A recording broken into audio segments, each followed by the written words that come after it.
It's 2023 and I'm stood in front of my high school English class holding a golden script, getting ready to deliver it like absolute garbage. Come on, Ivor, I told myself, this is the best thing you will ever write. But what if I mess it up? You can't afford to mess it up. You need that 25 out of 25. But how? I can't speak, she's marking me on my speaking. Okay, chill, let me think. I shake out my stiff legs and I close my eyes for a second. And when I open them again, the classroom in front of me is gone. Instead, I'm in a massive auditorium full of serious looking adults. Below me in front of the stage, there is fancy looking cameras framing the big letters on the screen behind me. TED Talk. Just for 8 minutes, Ivor, don't be a monotonous, boring high schooler. For the next 8 minutes, you are a TED Talker. Just act like one. And so like any good TED Talker would, I release my death grip from the podium, smile, and in a clear, confident voice, start delivering my speech. 1 week later, I'm sitting at my desk and my teacher is passing me back my script. I know, very fast for an English teacher, but anyway, I slowly flip through the pages and I see the last page.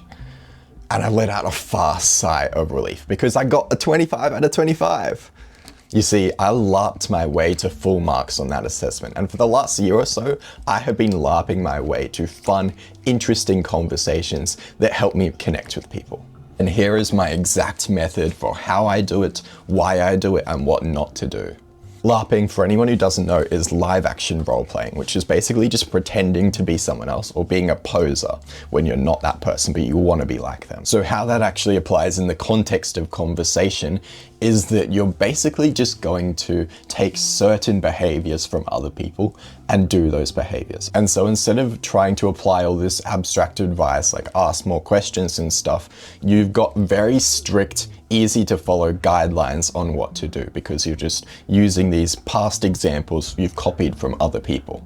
What you're not going to be doing is you're not going to be copying everything from a person, and you're not going to be copying something because that person does it. You're going to be copying it because you want to start doing that thing.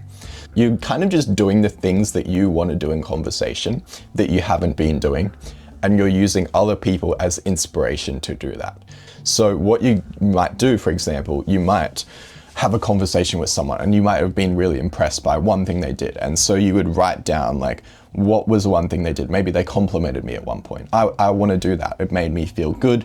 And that's something I want to do. So you write that down and you write down like how they did it, what kind of compliment, whatever. And then you just try and apply that. And because you have the very good memory of them doing it to you, you can use that memory as a guide. And I'll go into that a bit more in a second. And this can be a person you see on YouTube or online or whatever as well. It doesn't have to be an in-person person. It can be a fictional character from a movie if you want. Like, it really doesn't matter as long as you've seen them do it. So a good way to use LARPing is for stuff where you're finding it difficult to apply some kind of principle. So for example, if you're trying to learn an accent, our brain is not going to be able to go, okay, an Irish accent or something, they tend to do this certain sound with their R's where they do blah, blah, blah. Well, like you could do that, but I think a better way to do that is just listen to a ton of Irish people talking and then just decide to start talking a little bit like an Irish person, just based off your memory of what they sound like. Oh, that was messed up at the end. Not like that, don't copy me. But just using our past experience or past memories of other people doing stuff is often a better way, especially in the heat of conversation. It's just a better way to apply stuff rather than trying to do some principle that you've learned. And so for anything that you're trying to improve, using this past examples, like literal people that you've remembered them exactly doing this, like specific memories, that will help you transfer it into practice a lot easier. Another thing you can do is you can simplify kind of decision making in conversations. So maybe you're like, oh, I don't know whether I should talk more, like maybe I'm talking too much, whatever. Instead, when you're LARPing, you can just go like, what would this other person do? Would they talk more right now? And then you can just do that. And again, like you're not trying to exactly act like that person. This is just someone who you want to be more like. And so you're just taking inspiration from them. And so you can kind of use it as motivation in a way, like, oh, this person would talk more. So, I can just talk more as well.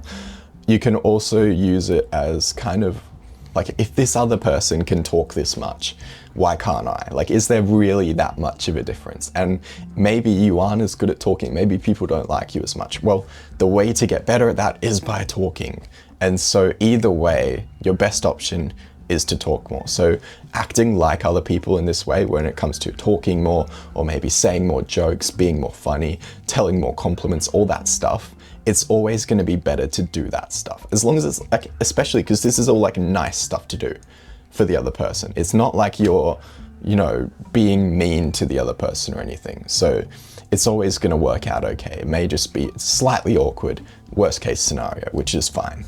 Doing this will also give you reminders of when you should be talking more, when you should be being more funny, because periodically throughout the conversation, you can just check in like, oh, am I being funny enough compared to this person who I'm using as my standard? And that's like a good reminder to keep doing that stuff, right? Because I personally just find it easy to go off examples of other people compared to like rules of remembering like, oh, have I told 10 jokes in the past 5 minutes? Which, to be honest, like that might work, but I just find it easier to go off examples of other people. Another thing is when you're doing this, a big problem that I have and that people have when they're trying to do some new behavior in conversations is that they go, oh, this doesn't feel like me, this doesn't feel natural. Really, it doesn't feel like the old you're just not used to it, and it would actually be better to do it. But it holds you back because our brains don't like trying new stuff and experimenting, right? It takes a lot of confidence. And what I found is that LARPing here, kind of just, you're basically telling yourself like, okay, sure, this isn't like me, but I want to be like this person and this person does it, so I'm just going to do it anyway. And so it's kind of still, you got to use a little bit of discipline, and it doesn't fix the problem. It doesn't make it really go away. But I found that having that kind of example of like, oh, well, this person does it, that makes it a little bit easier for me to just go like, I'm being like this person. I'm not trying something new in a way. I'm just doing something that they do. So I find it a little bit easier to get past that problem of like, this doesn't feel like me, this feels so weird. I guess it's because it's more familiar in a way when we've already seen that behavior done. And so that familiarity just helps our brain overcome the lack of familiarity, which is really holding us back. And so ultimately you need to start LARPing, and LARPing hard in conversation. And the exact method for this is that when you're in conversations, you picture someone and some specific behavior that you're trying to do, and then you repeatedly just going, am I doing this like they do it? And you just try to embody that behavior as much as you can, rather than trying to rely on these other like rules or these other conversation frameworks or anything like that. If those aren't working, well, maybe that's an area where you should try LARPing. So this doesn't have to be applied absolutely everywhere, but if something isn't working, maybe try LARPing, you know, it can be helpful. And so the only question left is, are you gonna stay stuck in your old identity, or are you gonna get out of that by LARPing? Have a great day.